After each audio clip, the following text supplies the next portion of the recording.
السلام عليكم ورحمة الله. الحمد لله رب العالمين وبه نستعين على أمور الدنيا والدين والصلاة والسلام على أشرف الأنبياء والمرسلين وعلى آله وصحبه أجمعين أما بعد. Tuan-tuan dan puan-puan, muslimin, muslimat, mukminin, mukminat yang dirahmati oleh Allah Subhanahu wa taala, kita bersyukur kepada Allah kerana hari ini kita dapat sambung balik kelas ataupun kuliah pengajian kita, yang mana kita memilih ayat-ayat pilihan daripada surah-surah pilihan. Kemudian kita mentadabbur, yakni kita merenung dan mengambil pengajaran dan ibrah daripada ayat yang kita baca. Tuan-tuan dan puan-puan, muslimin muslimat yang dirahmati oleh Allah Subhanahu wa taala, pada pagi ini kita memilih ayat 32 daripada surah Fatir.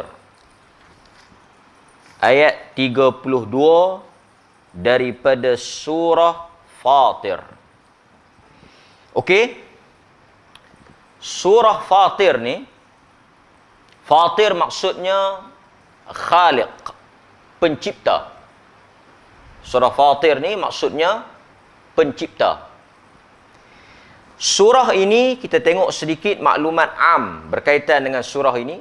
Kita berkenalan dengan surah ini. Surah ini termasuk daripada surah Makkiyah. Surah yang diturunkan sebelum hijrah. Jadi kalau kita sebut surah Makkiyah ataupun surah Mekah, ayat-ayat Mekah bermaksud diturunkan sebelum hijratul Rasul. Sebelum peristiwa Nabi berhijrah, disebut surah-surah Mekah. Kalau turun lepas pindah, lepas berhijrah, namanya surah-surah Madaniyah ataupun surah-surah Madinah. Ini saja kita flashback ataupun refresh balik, kan? Okey. Keseluruhan ayat surah ini kita pilih ayat 32, satu ayat je. Tapi keseluruhan ayat ini 45. Maksudnya tak banyaklah. 45 ayat. Terletak pada juzuk yang ke-22. Terletak pada juzuk yang ke-22. Maksudnya juzuk yang hujung lah. Kita dah berapa juzuk? Sebulan tak mengaji ni, dah lupa. Kan? Sebulan PKP ada 32. Kan? Ada 32 juzuk. Betul? Tuan-tuan khilaf ni? Khilaf. 30. Tak ada siapa bantah pun. Kita ada 30 juzuk. Surah ini terletak pada juzuk yang ke-22. Dari sudut susunan surah, kita ada 114. Surah ini terletak ataupun duduk pada surah yang ke-35. Yang pertama An-Nas, yang kedua Al-Baqarah, dan berikutnya yang ke-35 itu surah Fatir. Okey, itu kita panggil maklumat am lah. Juzuk yang ke-22, surah yang ke-35, ada 45 ayat. Surah Makkiyah. Kebiasaannya surah-surah ni, maklumat ni penting. Dia panggil macam kita punya identity card lah. Kita nak kenal surah itu. Surah Fatir ini juga merupakan salah satu daripada 5 surah di dalam Al-Quran. Ada 5 aja, dan Fatir ni termasuk salah satu surah yang dimulakan dengan Alhamdulillah. Ada 5 surah dalam 114 tu, 30 juzuk tu ada 5 surah yang Allah start, Allah mulakan dengan Alhamdulillah, tahmid.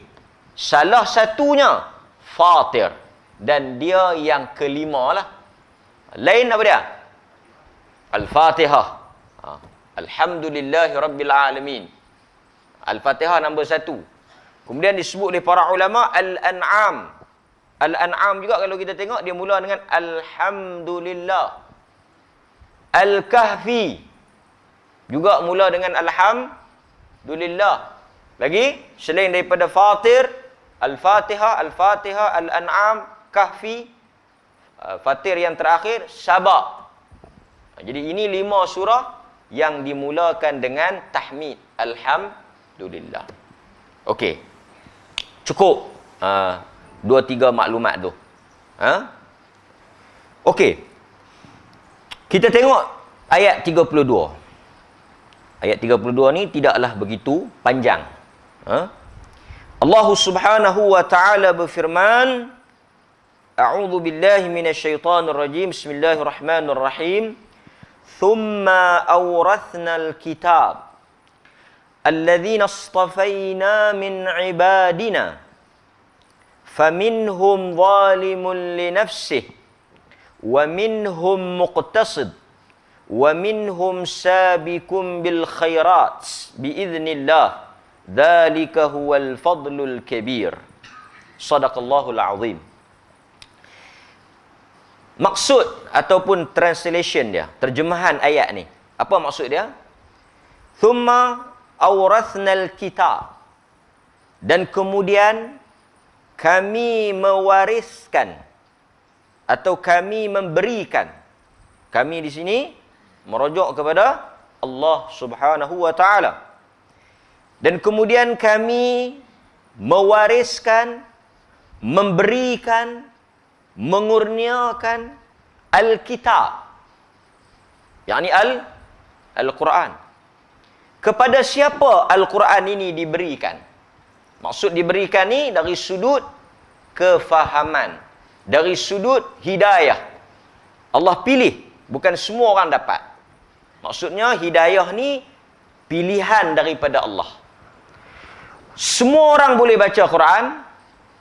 Siapa pun tak dilarang untuk baca Quran, untuk kaji Quran, dengar Quran, tapi bukan semua orang dapat hidayah Quran. Sebab itu apabila Al-Quran turun pada Nabi Muhammad sallallahu alaihi wasallam, Nabi membacakan Al-Quran ini kepada semua orang Mekah. Golongan musyrikin Mekah semua dengar. Tak ada siapa yang pekak. Maksud pekak ni tak ada siapa yang Allah tutup tak dengar. Sebab itu bila Allah sebut tentang buta, tentang pekak, Allah tak kata buta mata. Allah tak kata pekak telinga. Tapi Allah kata yang buta dan pekak itu hati. Maksudnya Al-Quran ni bila dia turun semua orang boleh dengar. Pasal itu tak ada orang tak boleh bagi alasan. Sebab apa dia tak ikut? Dia tak dengar. Dia dengar. Bukan masalah telinga. Bukan masalah mata. Masalah pada hati. Jadi orang yang dengar, sebab itu ada baru ni masuk di berita di Amerika kalau tak silap saya, mereka baca Al-Quran pada daging lembu. Al-Quran itu dibacakan pada daging lembu dan akhirnya menghasilkan lembu, bukan baca Quran, memperdengarkan lagu. Tapi sebelum tu kita dah dengar tentang adanya pihak-pihak tertentu yang memperdengarkan bacaan Al-Quran ni kepada lembu. Soalannya, apa dia? Perbuatan ni tak betul lah. Kerana Al-Quran itu bukan turun untuk lembu. Ini poin paling besar. Kan? Sebab tu kita tengok Al-Quran dijadikan sebagai, ini apa ni? Ini dijadikan sebagai tunggangan. Nampak? Al-Quran itu hudallin nas, hudallil muttaqin, bukan untuk lembu. Ini satu kecelaruan. Tapi kita manusia ni bila dengar Al-Quran, hatta kan jin, bila dia dengar Al-Quran, Allah pilih untuk dia dapat hidayah. Ini kita panggil hidayah taufiq. Dengar satu bab, faham satu bab. Jadi Allah kata kami berikan kitab ini, yakni Al-Quran, alladzina astafaina min ibadina, yang mana kami memilih, memilih daripada kalangan hamba-hamba kami. Sebab itu Al-Quran ini boleh dibaca, boleh dilihat, boleh didengari, tetapi paling besar adalah mendapat hidayah daripada Al-Quran. Okey. Kemudian Allah sambung. Kita doa tuan-tuan supaya Allah menjadikan kita sebahagian daripada orang yang ahli kepada Al-Quran. Sama ada kita orang yang faham, orang yang dapat hidayah, ataupun orang yang rajin membaca. Kan? Rajin membaca. Faminhum. Kemudian Allah Subhanahu wa taala sebut faminhum, di kalangan hamba-hamba Allah itu, maksudnya di kalangan kita lah, ada 3 jenis manusia ataupun ada 3 kategori. Di kalangan kita ni ada 3 kategori. Sebahagian daripada manusia itu mereka terdiri daripada kelompok zalimun li nafsih, golongan yang menzalimi diri mereka sendiri. Itu golongan yang pertama. Tuan-tuan kena ingat ni, ada berapa? Ada 3. Golongan yang pertama, golongan yang menganiaya, menzalimi diri mereka sendiri. Li nafsihi. Pok mana ni? Siapa dia? Yang tu kita akan tengok tafsir. Ni baru terjemah. Golongan yang kedua, Allah Ta'ala pecahkan manusia ni hanya pada 3 kategori. Golongan yang kedua, wa minhum muqtasid, iaitu golongan yang pertengahan. Golongan yang pertengahan, muqtasid. Pasal itu dalam bahasa Arab kita dah sebut kan, apa dia? Ekonomi ni dia panggil, dalam bahasa Arab ekonomi ni iqtisad. Al-iqtisad itu ekonomi. Jadi pasal itu ekonomi ni bermaksud pertengahan. Apa maksud ekonomi bermaksud pertengahan? Apa kaitan Arab? Maksud al-qasad tu, al-muqtasid tu pertengahan. Ekonomi disebut al-iqtisad kerana ekonomi ni dia antara 2. Pertengahan lah, duduk tengah-tengah. Tidak terlalu boros dan tidak terlalu apa? Lawan pada boros.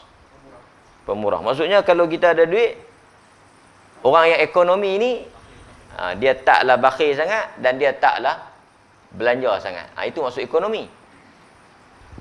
Dia tak pasipang hang makan pun roti canai order setengah, ekonomi. Itu kedekut. Itu bakhil. Kan? Itu bukan ekonomi, itu kedekut. Bagi ni makan. Kalau masjid jamu makan, kalau masjid tak jamu aku puasa. Ekonomi. Dan itu hang kedekut. Kan kedekut. Ekonomi ni dia makan tapi tak membazir. Dan dia tak terlalu berkira. Selamatlah. Jadi ini golongan yang muqtasid, golongan yang pertengahan. Siapa dia pula golongan ni? Nanti kita akan tengok. Wa minhum sabiqun bil khairat. Allah kata golongan yang terakhir, the best, sabiqun, iaitu golongan yang cepat, berlumba-lumba, segera, bil khairat, melakukan kebaikan dengan izin Allah.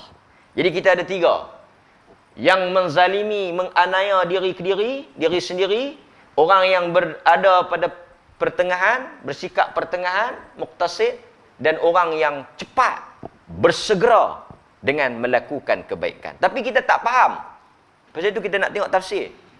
Siapa dia yang percepat, siapa dia yang tengah, siapa dia yang teruk. Kita akan tengok sekali. Dzalika huwal fadlul kabir, itulah kurniaan Allah Subhanahu wa taala. Okey. Sekarang kita tengok apa yang disebut oleh ulama berhubung dengan tafsir ayat ini. Okey. Yaqulu ta'ala thumma ja'alna al-qa'imina bil kitabil 'azim al-musaddiq lima bayna yadayhi min al-kutubil ladzi nastafaina min ibadina wa hum hadhihi al-ummah. Jadi kata para ulama, Allah Subhanahu wa taala telah memilih dan menjadikan umat ini, yakni umat Nabi sallallahu alaihi wasallam, sebagai umat yang dipilih untuk menerima Al-Quran. Yang mana Al-Quran ini adalah kitab yang membenarkan kitab-kitab sebelum daripada ini. Jadi ini satu kelebihan, satu keistimewaan kepada umat Nabi Muhammad ini, Al-Quran diturunkan kepada kita. Sebab lepas daripada Al-Quran, dia tak ada kitab lain lah.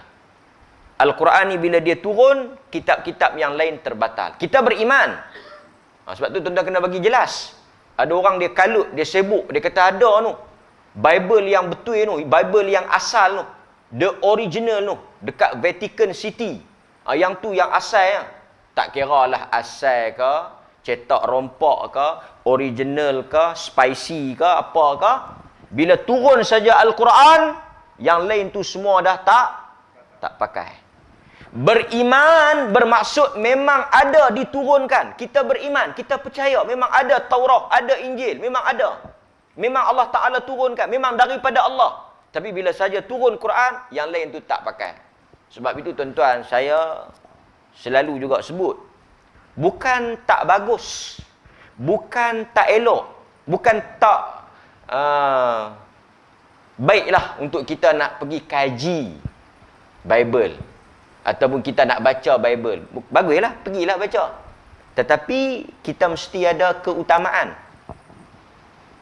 Sebab itu comparative religion, perbandingan agama ni baguslah. Nak tengok Hindu, nak tengok Buddha, nak tengok Kristian, nak tengok Yahudi, nak tengok agama-agama, baguslah duk kaji perbandingan ni.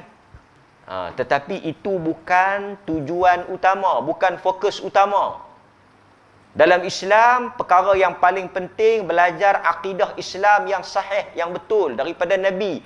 Perkukuhkan yang tu. Cukup. Kemudian kalau ada masa, ada ruang, kita pergilah buat perbandingan. Nampak tuan-tuan? Ini kadang-kadang hafal beda lebih pada hafal Quran pula. Nampak? Kita ada Zakir naik seorang dua, kan? Yang lain tuan-tuan dengar ke ujung sudahlah. Nampak? Okey. Tafsir tak mau mari dengar, akidah tak mau mari dengar, tapi kelas perbandingan agama kalut nak pergi dengar, kan? Silap hari bulan dengar, mai dengar pi, oi dia tak betul juga. Jahanam, nampak? Okey. Balik kepada tajuk kita ni. Thumma qassamahum ila thalathati anwa'. Kemudian Allah Taala membahagikan kepada 3 golongan. Faminhum zalimun li nafsihi, iaitu golongan yang pertama yang menganiayai diri mereka. Siapa? Tuan-tuan kena dengar tak? Termasuk saya lah. Boleh jadi kita dalam grup ni. Iaitu wahuwa al-mufarrid fi fi'li ba'dil wajibat al-murtakibu li ba'dil muharramat. Iaitu ciri-cirinya. Ciri-cirinya, mereka yang meninggalkan atau melalaikan perkara yang wajib dan melakukan perkara yang haram. Siapa-siapa yang mufarrid, melalaikan, maksudnya mencuaikan. Bukan dia tak buat langsung, dia buat, tapi ikut dia. Kadang rajin, kadang segan, kadang malas, kadang balok, kadang semangat, kadang tak, ikut angin. Macam lah musim timur. Angin dia derah sikit. Dia macam itulah. Maksudnya dia meninggalkan yang wajib. Dan dia juga melakukan perkara yang haram. Boleh? Okey? Itu golongan yang disebut zalimun li nafsih, yang mereka itu menganiayai diri mereka sendiri. Jadi kalau tuan-tuan tengok ada di kalangan ahli keluarga, siapa-siapa masyarakat kita yang ada sifat ni, ciri ni, yang dia semayang subuh mayang, tersayuk, dia terlajak tak mayang. Tengok asal lagi lohok. Lohok ni kata tak apa mayang, kan? Lohok dia semayang. Asak dia kalut balik. Jadi yang ni zalimun li nafsi, kan? Wa minhum muqtasid. Adapun golongan yang kedua yang disebut oleh Al-Quran sebagai golongan yang pertengahan tu apa dia? Nampak? Wa huwa al-muaddi lil wajibat. Yang ni golongan yang pertengahan ni, soal perkara yang wajib dia tak ada masalah. Dia betul-betul komit, dia betul-betul jaga. Nama kata wajib dia akan buat. Sebelum tu, wajib, haram, makruh, harus ni tuan-tuan kena ingat, dia adalah hukum taklifi. Hukum yang disebut sebagai hukum perbuatan mukallaf. Untuk kita lah. Ada 5 kan? Apa? Al-wajib,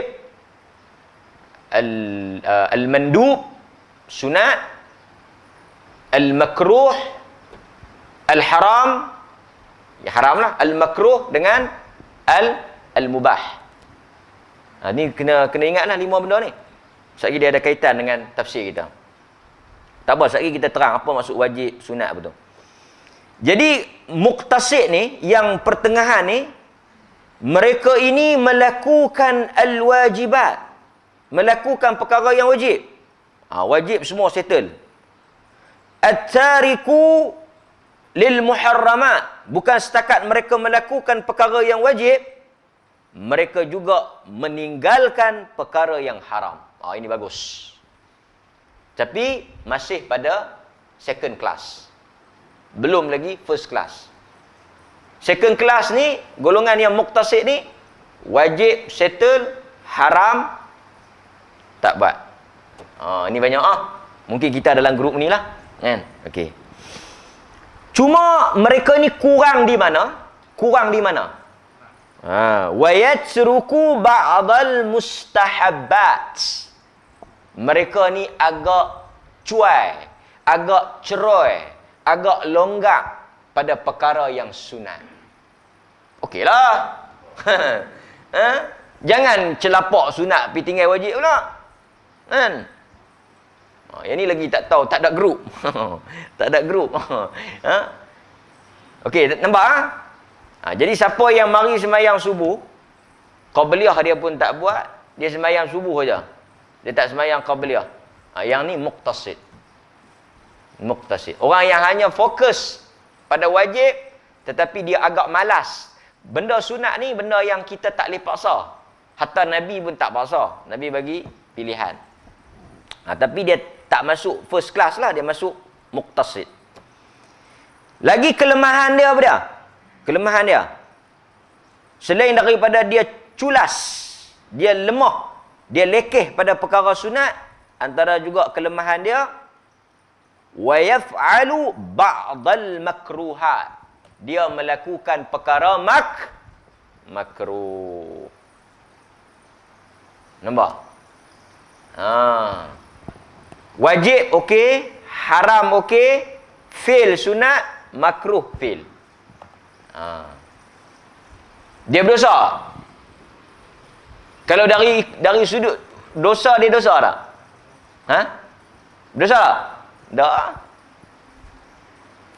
Pasal apa nak berdosa? Wajib dia buat. Yang berdosanya kalau tinggal wajib. Buat haram, haram dia tak buat. Kan, muqtasid. Cuma dia tidak the best kerana dia tak buat yang sunat. Macam hadis Badui kita baca kan. Okey.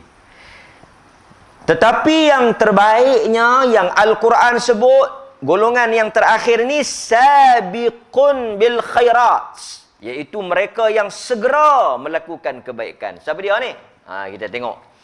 Wa huwa al-fa'ilu lil wajibat wal mustahabbat, yang melakukan apa sahaja yang wajib dan juga yang sunat, mustahab. Mandu. Wajib buat. Perkara sunat buat. At-tariku lil muharramat. Meninggalkan yang haram. Bukan setakat haram. Makruh pun tinggal. Kita makruh lagi nak buat. Dia pergi tanya ustaz. Makruh ke haram? Makruh. Alhamdulillah. Awak? Maksudnya masih boleh buat. Cuma dibenci. Tapi sabiqun bil khairat, the first, apa dia ni, golongan ni, grup ni, dia tak buat yang haram, dia tak buat yang makruh. Bukan setakat itu. Wa ba'dil mubahat. Perkara yang mubah pun, sesetengahnya dia tak buat. Okey tuan-tuan, lah ni senang kita nak bagi terang sikit kita punya tafsir ni. Kita kena faham 5 ni. Kita kena faham 5 ni. Kalau kita tengok 5 ni dibincangkan dalam, ada dalam usul fiqh, usul fiqh, dan ada juga dalam hukum fiqh tu sendiri. Okey. Sekarang kita tengok Kita ambil wajib. Ni bukan benda besar, bukan benda berat, bukan benda payah, benda yang tuan-tuan duk faham dah. Wajib, ambil wajib dulu. Wajib apa maksud wajib? Dituntut kita buat. Diberi pahala kepada orang yang buat. Diazab dan diberi dosa kepada orang yang tak buat. Golongan mana yang out ni? Golongan yang zalimun li nafsih tadi. Okey. Tu wajib. Apa maksud mandu? Mustahab, sunat. Yang kita sebut sunat. Sunat ni dituntut buat. Dia sama macam wajib. Pasal tu hukum manusia ni, kita ada 3 hukum. Apa, tiga pembahagian. Ni berat sikit lah subuh-subuh ni. Satu, perintah yang berbentuk tuntutan. Satu, perintah yang berbentuk larangan. Satu lagi, perintah yang berbentuk pilihan. Yang Tuhan suruh, ada yang dia suruh wajib. Ada juga yang dia suruh apa dia? Sunat. Tapi dua-dua tu dia suruh, betul tak? Betul nampak tak ni? Ada benda dia larang. Tapi larang tu ada yang larang keras. Yang ni nama dia haram. Ada yang dia larang tapi tak keras. Dia suruh tinggal. Tapi kalau buat tak berdosa. Yang ni nama dia makruh. Satu lagi kita boleh pilih. Dia panggil takhir. Kita boleh pilih. Nak buat pun tak apa, tak buat pun tak apa. Yang ni dia panggil mubah. Contoh mubah apa? Makan. Makan tu mubah. Tidur. Mubah. Maksudnya kita boleh tidur, boleh tak tidur. Boleh makan, boleh tak makan. Dia kata, abang berdosa hari ni. Awak, abang tak makan ni? Oh, dah. Nampak? Jadi maksudnya, orang yang sabiqun bil khairat ni, benda wajib, dia akan buat. Benda sunat, dia buat. Walaupun sunat tu kalau dia tak buat, tak berdosa. Tapi dia rasa apa? Dia rasa benda tu ganggu dia. Oh, ini hebatlah.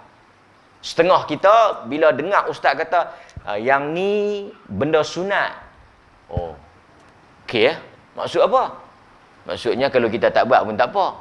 Dia pergi ke arah tak buat. Walhal sunat tu, asalnya dituntut buat. Pasal tu orang kita bila dia tak buat benda sunat, dia tak rasa apa. Maksudnya dia muqtasid lah. Siapa yang bila dia tak ada gairah nak buat benda sunat, dia masih di peringkat muqtasid. Dia dah tak apalah muqtasid pun janji tak berdosa. Ini memang pemikiran orang biasa lah. Ini pemikiran orang biasa. Pemikiran orang-orang para wali ni, dia sakan lah. Dia tinggal semayang sunat tu, dia rasa bersalah macam tinggal benda. Ada cerita, tapi ini cerita lah, bukan kata kena buat. Satu orang daripada kalangan tabi'in lah. Siapa satu, maksudnya cerita salah. Tuan-tuan, okey. Semayang di masjid ni wajib ke sunat? Kita ambil pandangan dalam mazhab Syafi'i, dia kata maksud kalau tuan-tuan tak main semayang di masjid, berdosa tak? Tak berdosa. Pasal dia sunat. Dalam riwayat ni, ada seorang imam yang dia terlepas semayang di masjid. Di atas sebab Mungkin dia tertidur ke, dia balik tamat. Dia rasa bersalah. Tuan-tuan rasa bersalah tak bila tak boleh main-main masjid? Rasa tak apa nak ni lah, rasa tak puas atau tak seronok. Dia macam nak apa? Ijtihad dia lah. Dia macam nak tebus kesalahan dia tu, rasa tak seronok tu. Dia telah ulang sembahyang tu sebanyak 27 kali. Pernah tak tuan-tuan rasa bila mangkit-mangkit terlajar ataupun sedap-sedap Allah terlepas, tuan-tuan rasa menyesal, tak lalu makan tu hari tu. Bini kita siapa tak makan? Aku tak lalu hari ni, aku tak boleh pergi masjid. Kau tak rasa apa? Lalu siapa tu juga. Tak apalah kan. Okey. Jadi, okey. Nampak? Apakah beza mereka bertiga ni? Ataupun apakah beza ketiga-tiga golongan ni? Kita tengok sikit. Bezanya besarlah. Kan? Okey. Tengok dalam tafsir. Apa yang disebut oleh Al-Imam Ibn Abbas. Nah, ni kesimpulan lah. Kita nak tutup lah. Yang paling teruk tadi siapa dia? Zalimun li nafsih. Okey. Tentu kita tak apalah apa dia beza. Ada beza dia, nampak? Menurut para ulama, dia punya balasan dia. Siapa-siapa yang masuk dalam zalimun li nafsih, ni kena ingatlah siapa dia zalimun li nafsih. Siapa-siapa yang duduk dalam grup zalimun li nafsih, dia punya habuan dia akan dihisap dengan hisap yang berat. Dalam bahasa yang lain, masuk neraka lah. Sangkut. Boleh? Okey. Tuan-tuan, tak apa, yang tu aku nak dengar muqtasid tu. Muqtasid, kata para ulama seperti Ibn Abbas, juga disebut oleh Ibn Jarir At-Tabari dalam tafsir dia, yang dikatakan muqtasid ni dihisap, tetapi hisap yang ringan. Apa beza dengan sabiqun bil khairat? Yang tu tak ada hisap terus. Nampak tak? Siapa yang duduk dalam zalimun li nafsih, celaka, binasa, jahannam, pasal dihisap dengan hisap yang berat. Tapi siapa yang masuk dalam muqtasid, yang ni dihisap, tapi hisap yang ringan. Allahumma hasibni, doa. Allahumma hasibni hisaban yasira. Tu doa yang Nabi baca kan?